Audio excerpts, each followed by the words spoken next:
15th February 2019, when I, although attending a conference at the Harvard Business School, decided to pay a visit to some of my colleagues at the Harvard Medical School.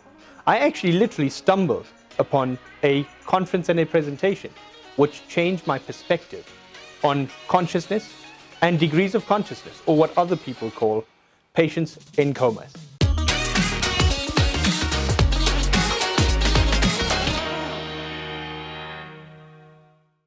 Hi, I'm Terence Como.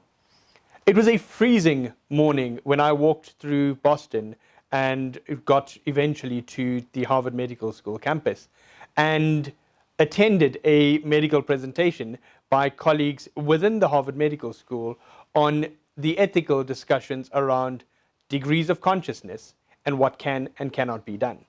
The presenter on that freezing cold morning was Dr. Brian Edlow, who is considered a domain expert at Harvard Medical School and Massachusetts General Hospital. And in attendance was Dr. Joseph Giacchino, who is the author of some of the leading evidence in this space. I sat there not knowing what to do, being potentially the only African in the room, and attending my first presentation at Harvard Medical School. It was just a surreal experience.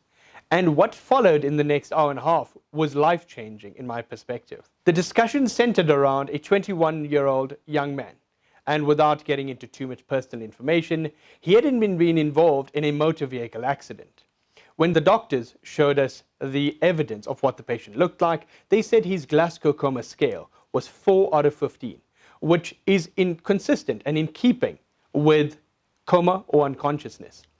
When they did his CT scan or CAT scan, the doctor, Brian Edlow, said when he watched as the scan results came through on the screen in front of him, his heart sank because there was significant damage to the entire brain. There was significant damage to the brainstem. There was also, on some of the specialized imaging, on diffusion-weighted imaging and susceptibility-weighted imaging, showing 18 to 20 different bleeds in different areas of the brain, diffuse or large masses of damage to the brain tissue, or what is known as diffuse axonal injury. He then took us to the process of how the patient was admitted, how he was treated, what they did for the patient, and how the opportunities or his window of improving was very small. And I too agreed with that, because that's what we were taught in medical school, right? That's what we were led to understand right till very recently, that when a patient has such a significant injury, he either is not going to live through it, so his potential to survive is minimal. There's also the risk of, if he does survive, he may be in what is known as a permanent vegetative state, or if there's a moderate level of improvement, he may recover with significant functional difficulties. And that is when, in my experience, families are then asked to make a decision. Do you want to turn off the machine, or do you want to wait?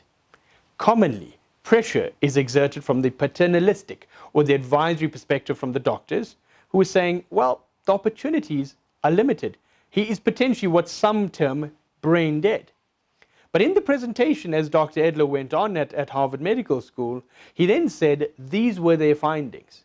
But they persisted, aggressively using multimodal or different types of assessments, stimuli, as in audio testing, hearing testing, and they took him into what was known as a functional MRI, in which various stimuli are administered to the patient so that they can test if he responds to sound, music, touch, speech, and other things that you typically wouldn't get when you normally assess the patient. Because when a doctor assesses a patient and looks for a response, he can't really see whether the brain responds.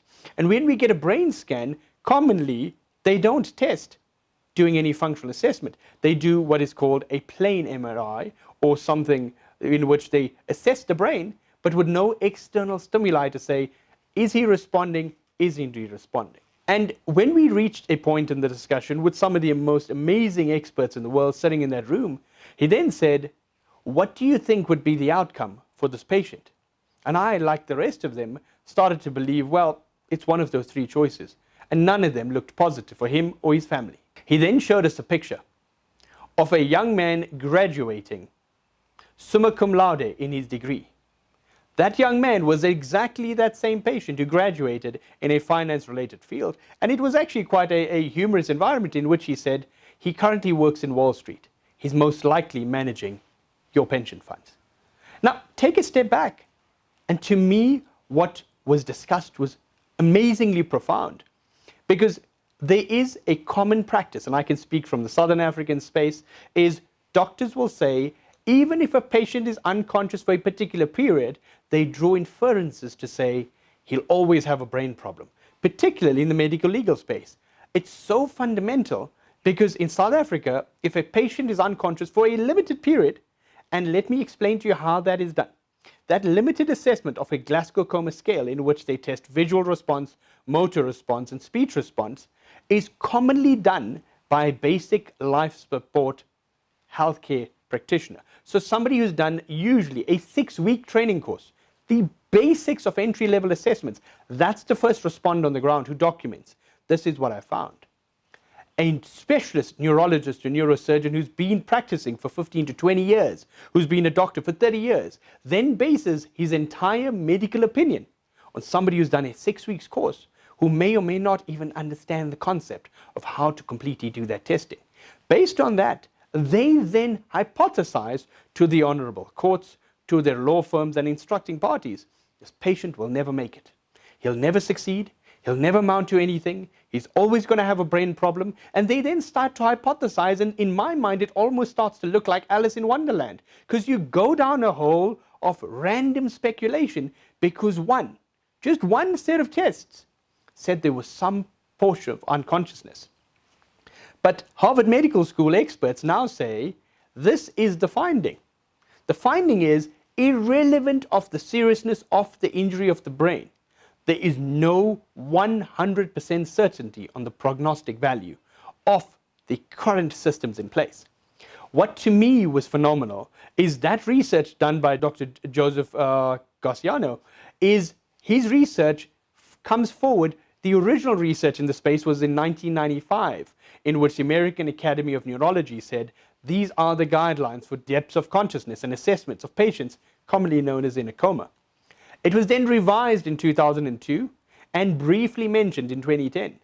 In 2018, groundbreaking research which included multi-center assessments across the United States, supported by National Institutes of the United States government, supported by the American College and Trauma Societies, supported by the Pediatric Societies, and the American Academy of Neurology. This groundbreaking research was then presented and published in the International Neurology Journal. It has become the practical update and guideline for the American Academy of Neurology, which is to a large extent one of the most guiding associations in the world, which gives you an inference based on the latest research of saying things need to change. Thank you so much for watching our content, and we hope you're finding great value in the time and effort we're putting into this to share a very complex field of the medical legal world. If you do enjoy our content, we'd really appreciate if you subscribe to our channel, clicking on the button below and clicking on the little notification bell right next to that, so you don't miss the latest content as soon as it comes out. Again, if you like our content, we'd really appreciate it if you also liked this video.